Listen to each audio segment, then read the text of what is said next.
ब्रह्मचर्य का रक्षा तभी वो उपासक कर सकता है जब सर्वतोभाविन ब्रह्मचर्य होगा। एक जनेंद्री के ही ब्रह्मचर्य की पुष्टता का जब आप लक्ष्य कर लोगे तो उसकी पुष्टता के लिए आपको सर्वतोभावेन ब्रह्मचर्य धारण करना पड़ेगा। सर्वतोभावेन नेत्र का ब्रह्मचर्य, जो नेत्र किसी को भी देखकर भोग कामना कर लेते हैं, भोग बुद्धि से देखते हैं वस्तु को, व्यक्ति को, किसी को भी, ये नेत्र से व्यभिचार हो रहा है, इसीलिए सावधान रहना चाहिए। जैसे नाटक, सिनेमा आदि हैं, वहां तो जान रहे हो चित्र हैं, पर उनमें जो अभिनय करने वाले जन हैं वो तो संसारी जन ही है ना। उनका पहनावा, ओढ़ावा, हाव भाव, अंग प्रत्यंग, अगर आप भगवत भाव से युक्त है तो संपूर्ण सृष्टि में कहीं भी दृष्टि जाए अपने प्रभु की भावना होती है, पर वहां तक पहुंचने के लिए आपको ये त्यागना होगा ना। आप किसी का अनुकरण न करें, आप अपनी स्थिति को देखें। अगर आप किसी का अनुकरण करते हैं कि हमने उनको देखा है वो टीवी देख रहे हैं, तो टीवी में क्या देख रहे हैं, कहाँ स्थिति है, हमें क्या पता। हमको जहां पहुंचना है उसके लिए हमारे लिए बाधक है, हमें नहीं देखना है। अगर आप माना कि कोई नाटक ही देख रहे हैं, कोई ऐसे सीरियल ही देख रहे हैं, पर उसमें अभिनय करने वाले तो संसारी भोगी पुरुष ही है ना। आप कोई त्यागी जितेंद्री महात्मा को थोड़ी देख रहे हैं, तो उस देखने में तन्मयता आती है। जिसको हम देखते हैं उस पर हम आसक्त होते हैं, तभी तो उसका सुख दुख अनुभव होता है। देखो कोई ऐसी रोने वाली सीन आए तो रोना आ जाएगा, हंसने वाली आ जाए तो हंसना आ जाएगा, ऐसे तो उसका प्रभाव हम पर पड़ रहा है ना। तो हम किसी के अभिनय करने वाले के अंग प्रत्यंग को देख रहे हैं और वो कामुक होकर कोई काम चेष्टा कर रहा है या कोई ऐसा, वो सारा का सारा मन कवर कर रहा है आपका, और एकांत होते ही फिर जो मन अपना मनमानी करवाएगा आप नहीं सह पाएंगे। इसलिए नेत्र का ब्रह्मचर्य सबसे पहले शुरू कीजिए। आपको वो चीज नहीं देखनी, वो बात नहीं पढ़नी, वो दृश्य नहीं। श्रीमद् भागवत में वर्णन है, कोई पशु पक्षी भी मैथुन कर रहा हो, अचानक दृष्टि गई तो मानसिक प्रणाम करके दोबारा दृष्टि नहीं जानी चाहिए। इसीलिए लिखा है कि आप एक धनुष भूमि को देखकर, एक धनुष, इसमें किसी की हानि नहीं होगी, आपकी भी हानि नहीं होगी। आप एक धनुष भूमि देख करके ही चलिए, मतलब बहुत लंबी दूरी देखने की जरूरत नहीं है, बहुत दृष्टि उठा करके इधर उधर गर्दन हिलाने की जरूरत नहीं है। और जैसे कि कोई टक्कर मार सकता है, तो देखो जिनको प्रारब्धानुसार टक्कर लगनी होती है ना, वो चाहे जितनी सावधानी से चलो, वो प्रारब्ध आकर के दंड देता है। अन्यथा सीम की चाप सके को तासु बड़ रखवार रमापति जासु। आप जा रहे हो भगवत चिंतन करते हुए, तो प्रभु का नाम आपका पहरेदार अंग रक्षक है, कोई बाल भी बाका नहीं कर सकता। आपका प्रारब्ध यदि आया है, प्रभु से पास हो गया है कि आपको ये दंड मिलना चाहिए, फिर मिलेगा। आप निश्चिंत रहिए, निर्भय रहिए। प्रभु का जो विधान है वो मंगल करने वाला है। देखो इतने बड़े महापुरुष पूज्य श्री राधा बाबा, श्री आद्याशक्ति भगवती की प्रसन्नता की आराधना कर रहे हैं, क्योंकि श्री कृष्ण हमारे पति हों, इस सिद्धांत की पुष्टता के लिए। और पैर फिसल जाता है, स्नान करने जाते हैं, खड़ाऊ पहने हुए थे और अंग टूट जाता है, दवा नहीं लेते, बांस की खिपचाल बांधकर पुनः अनुष्ठान में बैठते हैं। बलिहारी ऐसी सामर्थ्य की, ये भागवतिक प्रारब्ध ऐसे महापुरुषों को भी दंड दे देता है। देखो ना, ऐसे महापुरुष जो ऐसी ऊंचाई पर पहुंचे हैं और इतने भागवत भजन में नियम निष्ठ हैं, उनको भी प्रारब्ध दंड दे रहा है शरीर को। तो अपने को इससे निश्चिंत हो जाना है। जो होना है उसे रोक नहीं सकते, जो नहीं होना उसे कोई कर नहीं सकता। अपने आराध्य देव के चिंतन में ज्यादा नेत्रों को इधर उधर दौड़ाने की जरूरत नहीं है। नेत्र का ब्रह्मचर्य, फिर वाणी का ब्रह्मचर्य, बहुत बड़ा प्रभाव पड़ता है इससे। यदि आप जबान से अश्लील बातें, गंदी बातें, कामुक बातें करेंगे तो आप ब्रह्मचर्य रह ही नहीं सकते। अगर आप वाणी से परस्पर शरीर आकर्षण वाली बातें करेंगे, बट उसको देखा तुमने क्या, बस आप गए। चाहे वो स्त्री शरीरधारी साधक हो या पुरुष शरीरधारी, परस्पर आकर्षण संबंधी यदि वाणी खुली आपकी, तो वाणी के व्यभिचार से आपका जनेंद्री का व्यभिचार प्रारंभ हो जाएगा। आप रोक नहीं सकते, नहीं रोक सकते। इसलिए वाणी से भी कोई ऐसी वार्ता ना कीजिए जिससे आपके अंदर काम वेदना बढ़े। श्रवणेंद्री का, कान से गंदी बातें, व्यभिचार की बातें, कामुक बातें सुनना जिससे हमारे हृदय में कामना जग जाए, बिल्कुल नहीं। भले वो किसी को लेकर टीका टिप्पणी की जा रही हो, देखो वो साधक है, उसको हमने देखा, वहां ऐसे देख रहा था, वैसे कर रहा था, वो तो आपको समझ में आ रहा है कि किसी साधक की बात कर रहे हैं, वो तुम्हारे नाश के लिए उपाय कर रहे हैं जो आपको ऐसी बात बता रहे हैं। क्यों? क्योंकि आप भी तो साधक हैं। श्रवणेन्द्रिय का व्यभिचार हो रहा है। आराध्य देव के सिवा और कोई बात कान से सुनना उसे व्यभिचार कहते हैं। इसलिए महाप्रभु कहते श्रवण फूटो जो अन सुनो। ऐसा हमारा अगर कान कुछ और सुने तो फूट जाए, नेत्र कुछ और देखें तो ये नेत्र नष्ट हो जाए, वाणी कुछ और बोले तो मुख हो जाए। हमारी श्रवणेन्द्रिय का व्यभिचार नहीं होना चाहिए। धर्म की बात, अपने आराध्य देव की बात, शास्त्र सम्मत बात हम श्रवण करें। अन्यथा अगर कोई ऐसा मित्र है या हमारा साथ में रहने वाला है, कोई किसी भी साधक की को लेकर बात कर रहा है, तो भी हमें कान में उंगली डाले नहीं। हम कोई ईश्वर थोड़ी कि हम किसी को संभाल लेंगे, हम अपने को नहीं संभाल पा रहे। हमारे सामने किसी की बात मत करो। ऐसी करना है तो प्रभु की चर्चा करो, अन्यथा मत करो।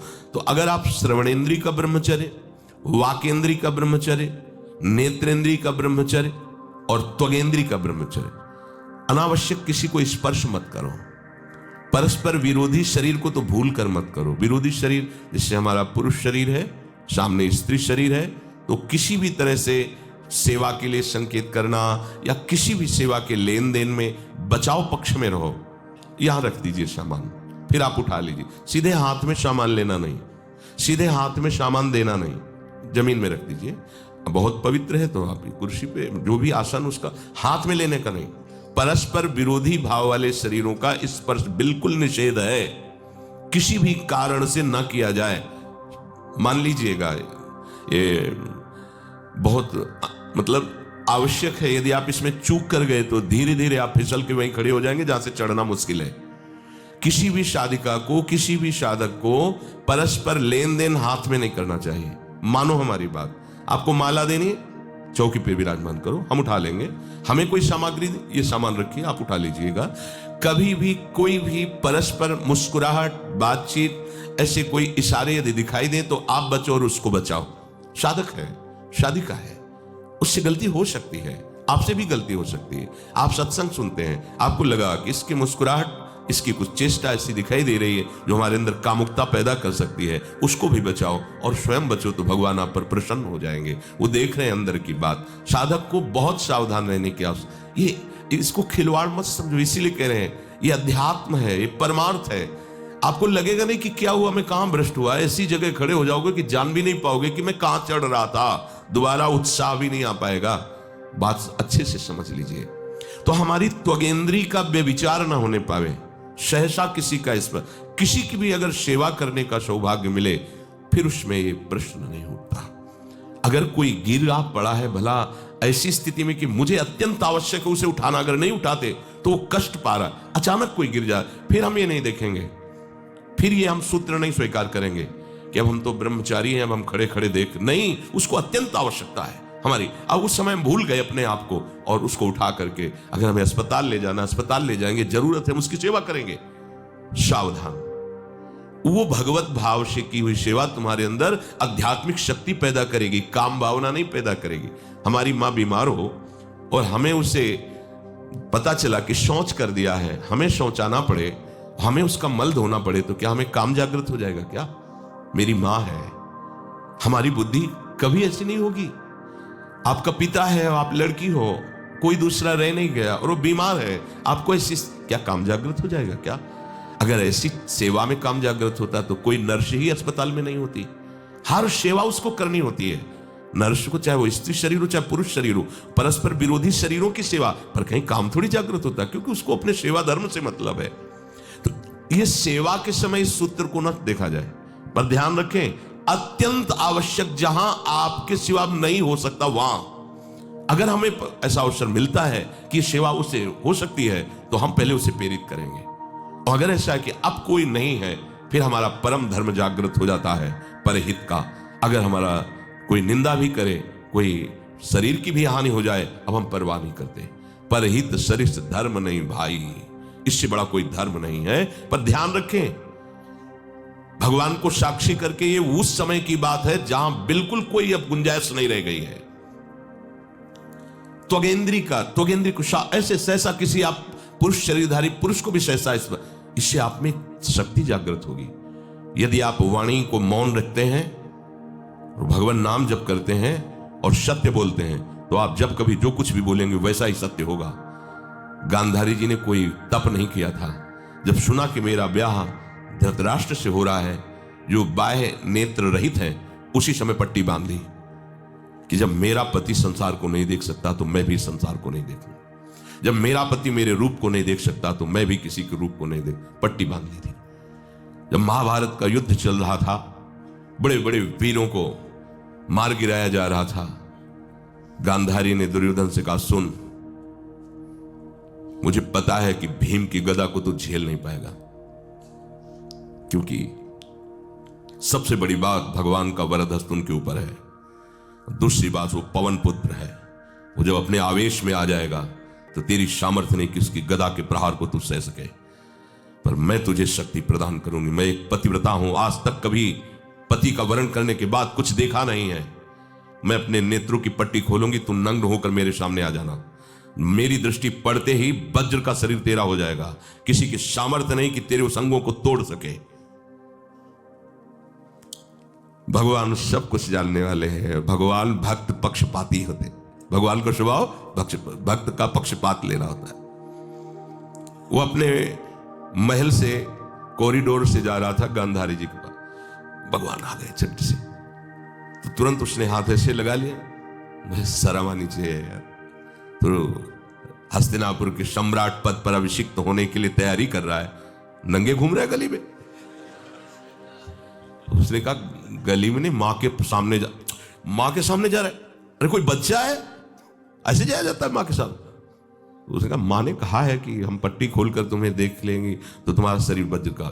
चलो माना, मां की आज्ञा का पालन करो, तो थोड़ा इन अंगों को तो ढक लो। अब तुम तो बड़े हो, कोई बच्चे थोड़ी को मां के सामने ऐसे चले जाओगे, ढकना चाहिए तुम्हें। वापस कर दिया। वो यहां ऐसे पत्तों से ढका, वस्त्र नहीं पहना, मां की आज्ञा ऐसे पत्ते से ऐसे कमर से ऐसे ढक लिया, पीछे आगे ऐसे। गांधारी जी ने पट्टी खोली और जे ही देखा पूरा शरीर वज्र का हो। तो ये क्या किया तूने, कमर में क्यों बांध लिया? बोले शर्म लगती थी। कैसे आपके? बोले यहीं से मारा जाएगा। भीम की गदा का प्रहार तेरी इसी जंघा और कमर को तोड़ देगा, तेरी मृत्यु। मान गई, प्रभु के विधान के आगे किसी का बल काम नहीं करता। गांधारी, ये केवल आंख में पट्टी बांधने की सामर्थ्य थी कि मेरा पति यदि अंधा है तो मैं भी किसी रूप को नहीं देखूंगी। अगर आप वाणी में संयम में रहते हैं ना, वो और भजन करते हैं और सत्य बोलते हैं, तो आप जो बोलेंगे वही होगा। पर ऐसा कुछ अनर्थ वो बोलता ही नहीं, क्योंकि ऐसा संयमी जान जाता है कि इन सब का फल भगवत प्राप्ति है, किसी को कष्ट देना नहीं है। एक एक इंद्री का जब आप ब्रह्मचर्य संयम करोगे तब आपका वीर संयम होगा। ध्यान रखना, आप नेत्रेंद्री से गंदे चित्र देखें, श्रवणेंद्री से गंदी बातें सुने, वाणी से गंदी बातें बोलें, रसेंद्री से गंदा भोजन करें और सोचे ब्रह्मचर्य रह जाएंगे, तो बिल्कुल नहीं, कदापि नहीं। ब्रह्मचर्य कोई खिलवाड़ नहीं है। जो ये तो हुआ इंद्रियों का, फिर आता है अंतःकरण का ब्रह्मचर्य। हमारा मन काम की तरफ तभी जाता है जब उसको निज सुख नहीं मिलता। ध्यान रखना, सृष्टि में जितने भी दुर्गुण दुराचार होते हैं उनमें दो प्रधान होते हैं, एक काम भोग और एक धन, और सब छोटी मोटी बातें हैं। प्रायः जितने भी हिंसा होगी, जितनी भी भयानक घटनाएं होंगी, भयानक युद्ध होगा, उन दो में अंतर्गत ही होगा, दो के अंतर्गत ही होगा। या उसका कहीं ना कहीं काम से संबंध, स्त्री संबंध से या धन संबंध से है। चाहे जो भी घटना हो उसको देख लेना, प्रधानता दो में ही होगा, कंचन और कामिनी। कीर्ति में कीर्तिमान तो कोई बिरले ही होते हैं, तो वो तो बहुत आगे की बातें हैं। पर प्रायः जितने भी युद्ध हैं, जितनी भी हिंसा है, जितना भी भयानक कुकृत्य है, इन दो में ही होता है। उपासक को ये बात समझनी चाहिए, मन को समझाना चाहिए, सच्ची मानी। मतलब वाणी में शब्द नहीं होता इन बातों को बताने का, यदि कहीं मन को समझाना चाहिए। देखो, अपने लोग उपासक हैं, हम जहां जहां आसक्त हो रहे हैं उसमें हमारे मन का केवल भ्रम है। शरीर के द्वारों में कहीं सुख है, घृणित द्वारों में कहीं सुख है, अगर सुख होता तो इनके भोगने के बाद हृदय कह देता कि अब कछुनाथ न चाहिए मोरे, शांत हो जाता। फिर ऐसा क्यों होता है कि उसको एक जगह तृप्ति नहीं होती? क्योंकि वहां सुख है नहीं। फिर सोचता है शायद उसमें हो, उसमें हो, उसमें हो। पूरे के पूरे युग के युग व्यतीत हो गए, कल्प के कल्प व्यतीत हो गए भोगते हुए, क्या सुख मिला? क्या स्त्री शरीर सोचता है पुरुष शरीर में सुख है, पुरुष शरीर सोचता है स्त्री शरीर में सुख है, या आदि आदि। अगर सुख होता तो पूरे ब्रह्मांड में पशु पक्षी कीड़ा मकोड़ा सब मैथुन धर्म से युक्त है, ये सब सुखी हो जाते हैं ना। जो जितना भोगा सकते उतना ही दुखी, देख लो, अशांत, क्लिष्ट, परेशान और पापाचरण युक्त। ये क्या है? मन को समझाइए। वैरागी भगवत मार्ग का पथिक मन के द्वारा ऑपरेशन करता है हर वस्तु का। ये सब, इसको ऐसा ना समझे कि बड़ी गुप्त बातें हैं। गुप्त बातें हैं प्रिया प्रीतम के दिव्य चिदानंदमय रहस्य की। ये गुप्त बातें नहीं, इनको समझो खोल करके। यदि आप किसी भी तरह से हस्तमैथुन आदि के द्वारा, गंदे दृश्य देख करके, गंदी क्रियाओं के द्वारा आप अपना नाश करते रहेंगे तो ना आप इस लोक में सुखी रहेंगे ना परलोक में। मान लीजिएगा, ये बातें ना तो कही जाती हैं और ना सुनी जाती हैं और ना समझी जाती हैं। इसीलिए हमारा बहुत ही आगे की पीढ़ी जो सनातन धर्मावलंबी, जो भागवत, हर देश से महान भारत देश को क्यों कहा गया? ऐसा भी है कि अन्य देश स्वीकार किया जाता है कि वो हमसे धनी है, स्वीकार किया जाता है कि वैज्ञानिक तत्वों में भी वो हमसे आगे हैं, पर भारत को महान धर्मशाली देश कहा गया है। कोई भी किसी भी देश का धर्म गुरु हो, हमारे देश में आएगा, हमारी ऋषियों के सूत्रों से ही अपने धर्म को पुष्ट करेगा। साप का मूल जड़ भारत धर्म का है। कहीं भी हो, कहीं भी देख लो, चाहे जिस देश का नाम लो, कहीं ना कहीं किसी भारत के ब्रह्म ऋषि की छाप लेकर के डोल रहा है। भारत भोग प्रधान देश नहीं है, भारत धर्म प्रधान देश है। यहां धर्म गुरुओं के द्वारा धर्म स्थापना करके चलाया जाता है। यहां आज जो हम समझ रहे हैं कि बाहरी परिपाटी हमारे भारत में आ जाए तो भारत आधुनिक और सर्वश्रेष्ठ देश माना जाएगा, कभी नहीं। भारत अपनी परिपाटी से चलता है, तब सब देशों के ऊपर राज्य करता है। किसी भी देश में न पतिव्रता मिलेगी न यति मिलेगा, ब्रह्मचर्य का कहीं नामो निशान नहीं मिलेगा। ये भारत देश में ही मिलेगा। यहां ब्रह्मचारी मिलेंगे, यहां सती मिलेंगे, यहां प्राणपण से धर्म का पालन करने वाले मिलेंगे। अब हमारे जो नई पीढ़ी है वो आधुनिकता को स्वीकार कर रही। गर्लफ्रेंड, बॉयफ्रेंड, कौन सा रिलेशन है? Live in relation. ये हमारे कहीं किसी भी धर्म ग्रंथ में लिखा हो तो आप बता दीजिए। बाल्यावस्था से आज तक जितने भी धर्म ग्रंथों का स्वाध्याय हुआ, कहीं भी लिखा हो तो ये बोलो सर्वनाश का स्वरूप है कि नहीं है? अभी बच्चा ना तो लोक को जानता है, ना परलोक को जानता है, ना हित को जानता है, ना अहित को जानता है। अभी उसका ब्रह्मचर्य किसी काम लायक नहीं हुआ और वो उतर गया व्यभिचार में। क्या होगा उसका जीवन?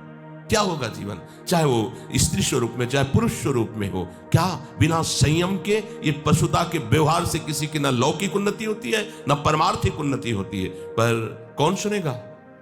यही कहा जाएगा पुराने जमाने के शास्त्रों को केवल वर्णन कर रहे हैं, ये क्या जाने आधुनिक जमाने को। तो आधुनिक जमाने की दशा क्या, और यहाँ खोल करके देखो। कोई बात नहीं, दोस्त बनाना कोई बुरी बात नहीं, इस बात को हम मानते हैं। स्त्री शरीरधारी पुरुष शरीर को मित्र बना सकता है, कोई दोष नहीं। पुरुष शरीरधारी स्त्री को मित्र बना सकता है, कोई दोष नहीं। लेकिन मित्र का क्या कर्तव्य होता है? कुपंथ निवार सुपंथ चलावा, कुमार्ग से हटा करके सुपंथ में चलाना, उसकी समस्याओं को दूर करके उसको आनंद में से युक्त करना, उसको सहयोग करना, ना कि शोषण करना। दोस्ती कहते हैं उसके दुखों को मिटा करके उसको शांति और सुख के मार्ग में ले जाना। इसीलिए ये जो आधुनिकता बढ़ रही है, ये जो खान पान गलत हो रहा है, ये जो दर्शन गलत हो रहा है, तो इस जमाने में ब्रह्मचर्य ये केवल शब्द ही लिखा मिलेगा, जीवन में नहीं मिलेगा। नए नए बच्चे व्यसन कर रहे हैं, नशा कर रहे हैं, गंदे आचरण कर रहे हैं, क्या होगा? कैसे आगे कोई समझेगा? शास्त्र क्या है, धर्म क्या है, बल क्या है? आज नवयुवक 16 से 28 के बीच में कोई ऐसा नहीं दिखाई देता है जिसमें आध्यात्मिक थोड़ा भी बल हो, काम क्रोध आदि सहने की सामर्थ्य हो। अपने बूढ़े माता पिता को थप्पड़ मार रहे हैं, बूढ़े माता पिता को गाली दे रहे हैं। बूढ़े माता पिता जिन्होंने खवा पिला के इतना बड़ा, उन्हें अनाथालय भिजवाया जा रहा है, उनको छोड़ दिया जा रहा है। आप विदेश घूम रहे हैं, उनके खाने की व्यवस्था घर में नहीं। क्या है ये? आज आधुनिक विद्या का ये प्रभाव है। विद्या विनयम ददाति। जो अपने वयोवृद्धों की सेवा नहीं कर सकता वो क्या विद्या पढ़ा? जो दूसरों की रक्षा नहीं कर सकता क्या विद्या पढ़ा? क्या विद्या का यही स्वरूप है दूसरे का शोषण करना? क्या विद्या का यही स्वरूप है कि शराब पीना, ड्रग्स का ये नशा करना? ये क्या विद्या सिखाती है? वो कहा जाता है आज तो आधुनिक विद्या बढ़ रही। मुझे लगता है संयम में रहना ही विद्या का वास्तविक स्वरूप है। अपने इंद्रियों को संयम में रखना, अपने को संयम में रखना, बुजुर्गों का, गुरुजनों का, शास्त्र का, भगवान का भय रखना हृदय में। ऐसा नहीं, आप तभी निर्भय हो पाओगे यदि शास्त्र का भय नहीं, भगवान का भय नहीं, धर्म का भय नहीं, तो फिर आप वहां पहुंच जाओगे जहां भय ही भय है। ये जो जितने भी दंड विधान हैं सब उसके ऊपर लागू हो जाएंगे। ऐसा नहीं कि कलयुग है तो आप किसी को छेड़ोगे तो पुलिस आपको छोड़ेगी क्या? यही देख लो। तो ये तो यहां का राजकीय विधान जो अनंत ब्रह्मांडों का शासन करता विधान है, वो तो किसी की गवाही की जरूरत नहीं, वो तो तुम्हारे मन में ही बैठा देख रहा है। सावधान। संयम एक बहुत बड़ी सामर्थ है। जो बच्चे इस सत्संग को सुने वो खुद अपने हृदय में देख ले कि हमारा जो उनसे प्रार्थना करना है कि दोस्त बनाओ।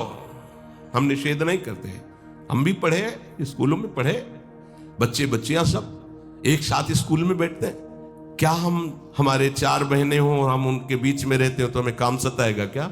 क्या तुम ऐसे दोस्त नहीं बन सकते क्या? क्या जरूरी है कि काम की भावना से ही किसी से दोस्ती करना? जब ब्याह हो जाए, सदगृहस्थ बन जाओ, तब भगवान को प्रणाम करके गृहस्थ धर्म रूपी पूजा करो, कोई परेशानी नहीं। पर जब तक आपका ब्याह नहीं होता है तब तक आप संयम से रहो। जो तुम्हें संयम भ्रष्ट करे वो तुम्हारा दोस्त नहीं दुश्मन है। इस बात का परिणाम खुद आप आके देख लेंगे, चाहे वो बच्चा हो, चाहे बच्ची हो, चाहे स्त्री हो, चाहे पुरुष हो।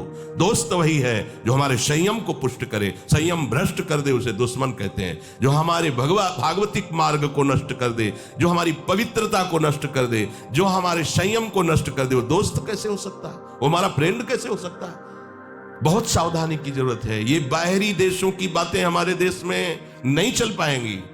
आज हमारा मन इससे, कल हमारा उससे मन। हमारे देश में इसका निषेध किया जाता है। हमारे धर्म ग्रंथ, हमारे धर्म गुरुओं ने इसका निषेध किया है। ये भारत है, भारत वो धर्म भूमि जिसे हर विश्व का एक एक देश प्रणाम करता है। इस देश की एक महात्मा गया तो आश्चर्यचकित उपदेश सबको आसक्त कर लिया, श्री स्वामी विवेकानंद जी। एक महात्मा गया तो विषयी पुरुषों के हाथ में भी माला पहला दिया और कृष्ण कृष्ण पुकारने के लिए विवश कर दिया उसे। ये भारत है, जिधर भी गए तो जयकारा लगवा दिया अपने धर्म का। यहाँ के ग्रंथों में यहाँ के गृहस्थों की जय जयकार लिखी हुई है। आप भक्तमाल उठाकर देखिए कि 100 में 10 विरक्त होंगे, 90 गृहस्थ होंगे, और वो सब ऐसे महापुरुष जो विरक्तों से भी बढ़ करके हैं। तो ऐसा नहीं कहा जा सकता कि गृहस्थ में धर्माचरण नहीं होता, गृहस्थ में भगवत प्राप्ति नहीं हो सकती, गृहस्थ में संयम नहीं हो सकता। बिल्कुल गलत बात। सावधानी से चलो। यह आज प्रसंग है इस विषय का, इसलिए सबसे विनय करता हूं कि यदि आप संयम से चलोगे तो इस जन्म में भी सुखी, शांत और बलवान रहोगे, और आखिरी में तुम्हें महाआनंद सिंधु प्रभु स्वीकार कर लेंगे। अगर अधर्माचरण करोगे तो ये अधर्म ही तुम्हें नष्ट कर देगा। धर्माचरण करोगे तो धर्मो रक्षति रक्षिता, ये धर्म स्वयं तुम्हारी रक्षा कर लेगा। हमारे हृदय में जो अंतःकरण में मन है, इसको समझाना चाहिए। अगर विषय भोग में सुख होता तो सब सुखी हो गए होते। उर्वशी जो भगवान नारायण की जंघा से प्रकट हुई और काम को भी मोहित करने की सामर्थ्य रखती है, महाराज पुररवा ने पत्नी रूप से उसे स्वीकार किया। इतने प्रतापी और पुण्यवान थे। परिणाम क्या हुआ? पागल बने घूम रहे थे। भगवत कृपा से जब ज्ञान हुआ तो उनका आज तक मुझे तृप्ति नहीं हुई, मैं पुरुष सिंह और राजर्षि कहलाया, मेरी क्या दुर्दशा हो गई। वर्णन एकादश स्कंद में आप पढ़ के देख लीजिए। महाराज ययाति भगवान शुक्राचार्य की पुत्री देवयानी से ब्याह हुआ, पर शर्मिष्ठा में भी आसक्त हुए और अपने पुत्र की 1000 वर्ष जवानी का भोग किया। फिर घृणित भाव से विषयों का त्याग किया कि क्या अपने पुत्र की आयु तक का भोग कर डाला, मिला कुछ नहीं। किसको मिल सकता है ही नहीं, केवल भ्रम। चलो, जो भ्रम में फंसे हैं भगवान उनकी रक्षा करें, पर आप लोग तो भगवत कृपा पात्र और भगवत मार्ग के पथिक हैं, तो संयम पर आप आइए। आप अपने मन को ब्रह्मचारी बनाइए। प्रियालाल के सिवा मन का और विषयों में जाना, यह मन का व्यभिचार है। प्रियालाल सुख समुद्र है, इसके सिवा और कुछ सोचना कि इसमें सुख है, बुद्धि का व्यभिचार है। अगर बुद्धि ये निश्चय की हुई कि श्यामा श्याम के नाम रूप लीला धाम के सिवा कहीं सुख नहीं, ये बुद्धि का ब्रह्मचर्य है। निरंतर अपने आराध्य देव के चिंतन में डूबा ये चित्त का ब्रह्मचर्य है। और चित्त विषयों का चिंतन कर रहा है, शब्द स्पर्श रूप रस गंध का, ये चित्त का व्यभिचार है। और मैं पुरुष हूं, मैं भोगता हूं, ये अहंकार का व्यभिचार है। और मैं प्रियालाल का दास हूं, ये अहंकार का ब्रह्मचर्य है। अंतःकरण ब्रह्मचारी, इंद्रिय ब्रह्मचारी, फिर आपको कोई परास्त ही नहीं कर सकता। आपका स्वभाव हो जाएगा ब्रह्मचारी व्रत स्थिता।